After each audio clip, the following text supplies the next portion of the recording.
Welcome to Crimson Secrets. Before we get into today's story, drop a comment and tell us what city you're watching from. We love new here. Hit that subscribe button because the stories we tell, you won't find them anywhere else. Now, let's talk about what happened at the Whitmore Foundation Gala and why nobody in that room will ever forget the name Diane Calloway. She didn't cry when she found out. That's the part people always get wrong when they hear this story.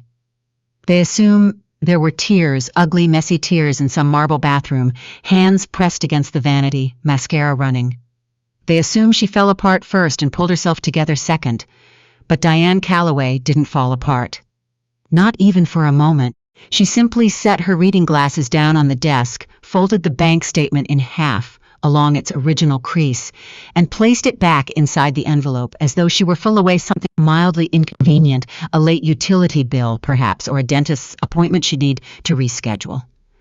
Then she sat very still for approximately 40 seconds, and then she picked up her phone and called her attorney. That was a Tuesday morning in March. By the following Saturday evening, she was standing in front of the full-length mirror in her dressing room, fastening the clasp of her grandmother's bracelet, a delicate band of platinum and sapphires that had belonged to 3 generations of Calloway women before her. And she was completely, utterly calm. The Whitmore Foundation Gala was in 4 hours. Her husband would be there. So would the other woman, and so would everything Diane had quietly spent the last 6 putting into place. To understand what happened that night, you have to understand who Diane Calloway actually was. Not who her husband had convinced himself she was, and not who the other woman had assumed she'd be. Diane Ashton Calloway, 51 years old, was the kind of woman who got underestimated her entire life, and had quietly used that fact as a competitive advantage for 30 years. She'd grown up in Knoxville, Tennessee, the daughter of a high school music teacher, and a woman who managed the books for a local trucking company. She was not born into money. She did not marry into money. Exactly. She and her husband, Fletcher Calloway, had built the money together through a commercial real estate development firm they'd started in 1998 with $40,000. And one client, she was the one who handled the finances. She was the one who built the client relationship. She was frankly the one who had kept the entire operation from collapsing in 2009 when the market dropped, and Fletcher wanted to sell everything and walk away. She had not walked away. 26 years later, Calloway Group was valued at just under $400 million. And Fletcher, it turned out, had been quietly siphoning money into a separate account for the better part of 3 years. Not a small amount of money, either. Diane's attorney had confirmed it 2 days after that Tuesday morning phone call. Wire, transfers, reclassified expenses, payments to shell entities that didn't exist. Slow, patient, methodical. He'd been preparing to leave her. That was the only conclusion that made sense. He'd been building himself a soft landing while she sat across from him at dinner every night and talked about the renovation of their lake house. The other woman's name was Haley Novak, 27 years old.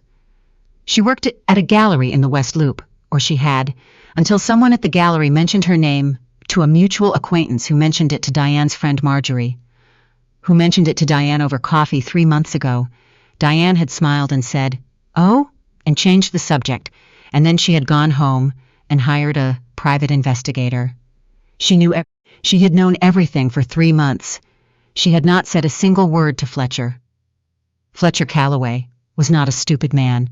This is important to say plainly, because it would be easy to assume that anyone who did what he did must be operating without full cognitive function.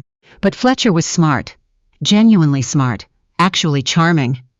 The kind of man who remembered names and asked follow-up questions and made people feel like they were the most interesting person in the room. He was also, it turned out, the kind of man who confused his wife's steadiness for passivity.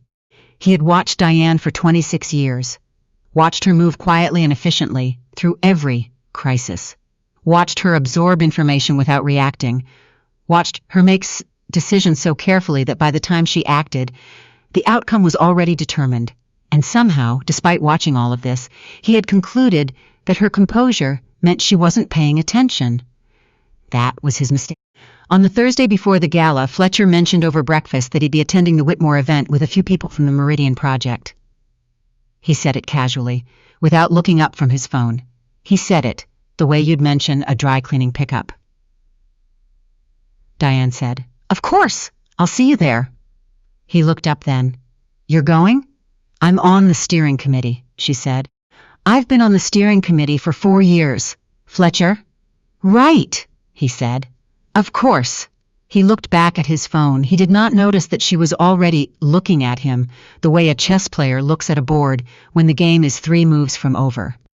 The Whitmore Foundation Gala was held every year at the Alderton House, a restored Gilded Age mansion on the North Shore that had been converted into an event venue sometime in the 90s. It was the kind of place that made people feel important just by walking through the door. The ceilings were 30 feet high, the chandeliers were original, and the staircase that curved up from the main foyer had been photographed for architectural magazines more times than anyone could count. Diane arrived at 7:15. She wore a deep navy gown, long-sleeved, structured at the shoulder, the kind of dress that required no jewelry to make a statement. Though she wore the sapphire bracelet anyway. Her hair was up. Her shoes were the color of dark wine. She did not look like a woman whose world had come apart.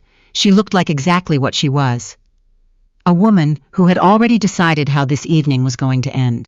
Her friend Marjorie met her at the entrance, eyes wide with that particular expression that means I have been waiting to talk to you. "She's here," Marjorie said quietly, not moving her lips much. "I know," Diane said. "He brought her." "Fletcher actually brought her here." "I know," Diane said again. Marjorie stared at her.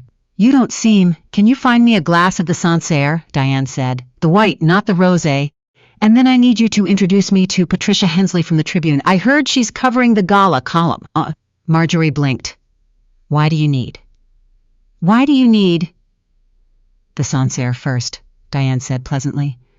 "Then I'll explain." Haley Novick was 27 years old, and she was not, by any fair assessment, a bad person. She was young, which is not the same thing as stupid, but sometimes produces similar results. She had met Fletcher 8 months ago at a client dinner, where she was representing the gallery. He had been attentive and impressive, and he had not mentioned his wife in any way that suggested a wife currently existed in his life.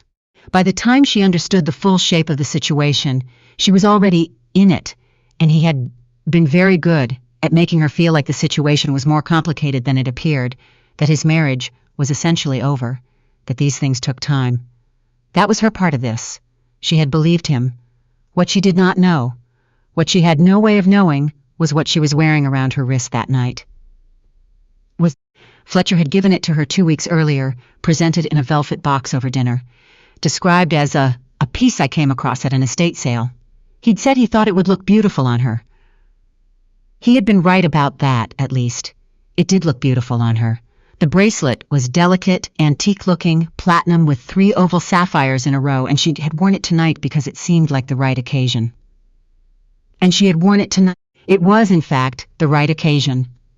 Just not in the way Fletcher had intended. Diane was on her second glass of wine when she saw them come in. Fletcher entered first, hand at the small of Haley's back, and Diane watched from across the room with the detached focus of someone observing weather patterns. She noted the suit, the charcoal Brioni, the one she'd helped him pick out 2 Christmases ago. She noted that he'd gotten a haircut. She noted the way he scanned the room and then deliberately did not look toward the area where he knew the steering committee typically gathered. And then she noticed the bracelet. It took her exactly 1 second to recognize it. It had belonged to her grandmother, Eleanor Ashton, who had received it as a gift from her own mother sometime in the 1940s. It had been kept in a small rosewood box in Diane's private safe, a safe in the study that was built into the wall behind a framed botanical print. Had known. She looked at the bracelet only Diane knew. Had known. She looked at the bracelet for a long moment. She looked at her husband, who had his hand on that young woman's back and was smiling at someone across the room. And she felt something settle in her chest. Something calm and cold and absolutely certain. She set her wine glass down on the tray of a passing waiter. Then She walked toward Patricia Hensley from the Tribune. Here is something people get wrong about composed women. They assume the composure is a performance, a mask over something chaotic underneath, but sometimes the composure is the thing itself.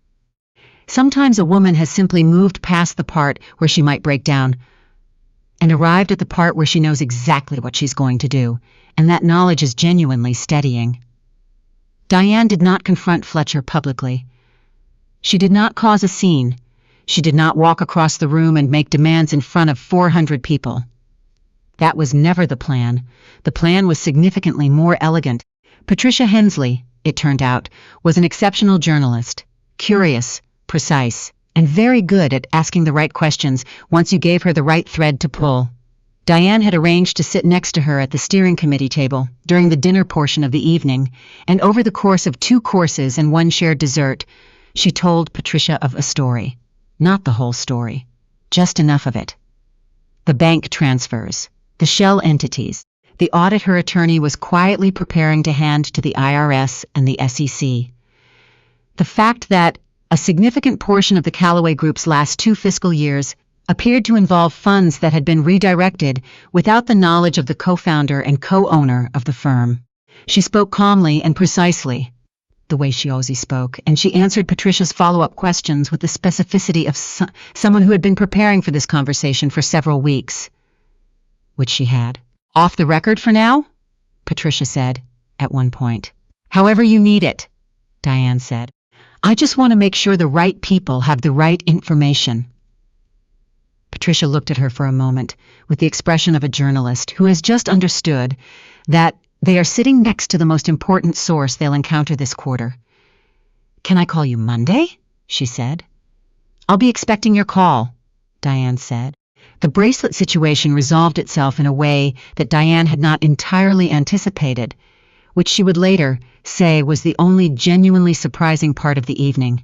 During the cocktail hour after dinner, Diane was standing near the east windows with Marjorie and a woman named Celeste who ran a foundation in Lincoln Park when Haley Novak approached her. Not Fletcher, not some kind of confrontation orchestrated by the situation's collision course.